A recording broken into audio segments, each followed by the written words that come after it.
to 5 Questions with Calgary's Business, a time when we ask 5 key questions to community and business leaders in Calgary. I'm your host, Mario Toneguzzi, and joining me today is Michael Kehoe, who is broker owner of Fairfield Commercial Real Estate in Calgary. Thanks for joining us today, Mike. Thank you, Mario. Give me a sense of what the real estate market is like these days in the retail sector. It's been up and down. I would say, in a word, it's steady.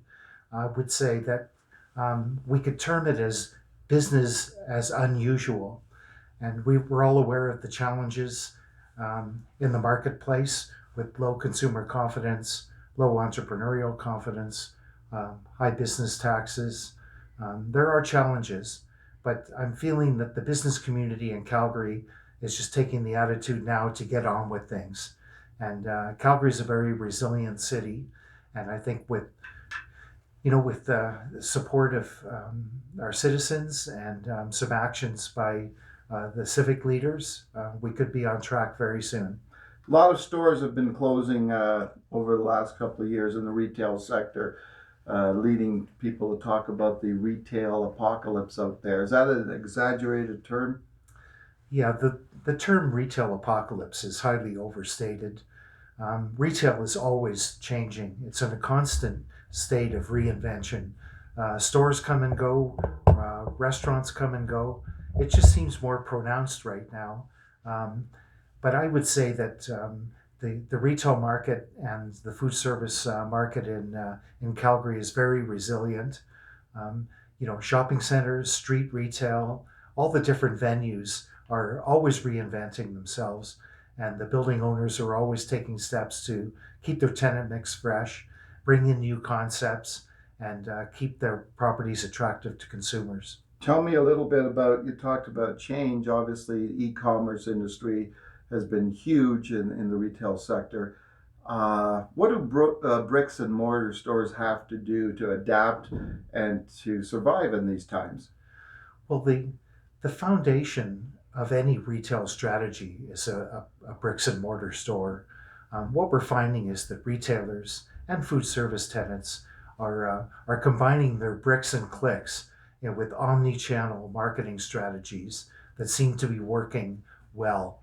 And we're finding actually digital natives, pure play online retailers are moving into bricks and mortar stores at a rapid rate. I mean, even Amazon has moved into bricks and mortar stores with their acquisition of Whole Foods. You deal with a lot of small businesses in this city.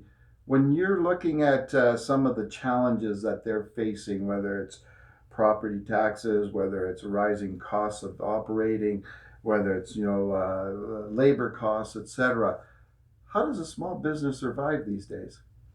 Well, it's a tough grind, and it's not for the faint of heart. I think that retailers have to look at their bundle of expenses every month. Some of them are not negotiable and don't have flexibility. Others are negotiable and have flexibility. One of the linchpins of any retail strategy is having an affordable rent. And I think retailers have to be brave and don't feel that they can't challenge certain costs, like the business taxes. There are routes of appeal.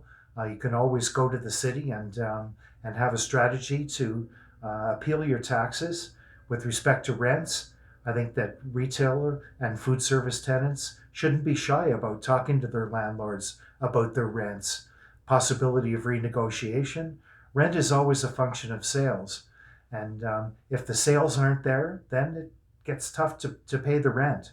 And I think landlords are finally attuned right now with open ears to talk to their tenants, to keep their storefronts activated, and work with their people to keep things rolling. We both touched briefly on city taxes, and a real hot button issue these days in Calgary. How angry is that small business community out there with the city and city council right now?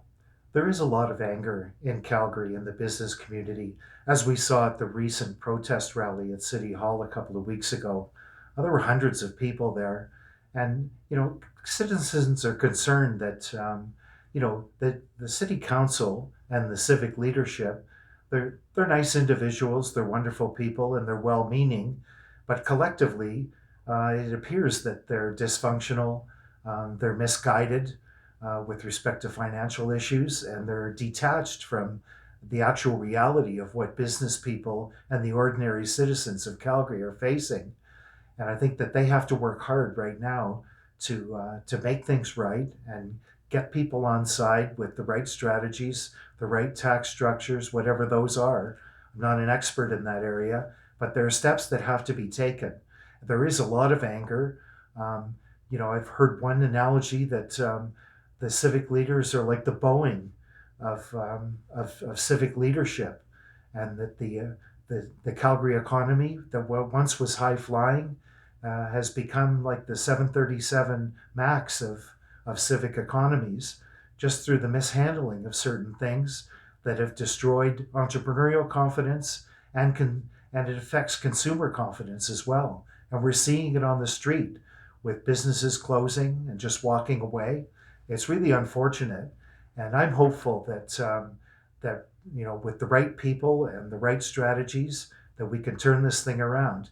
As I mentioned, most people in Calgary just want to get down to business and get things rolling. So Calgary's a very resilient city, and I think there's a great opportunity for business leaders and the businesses of Calgary to take charge and and make things right.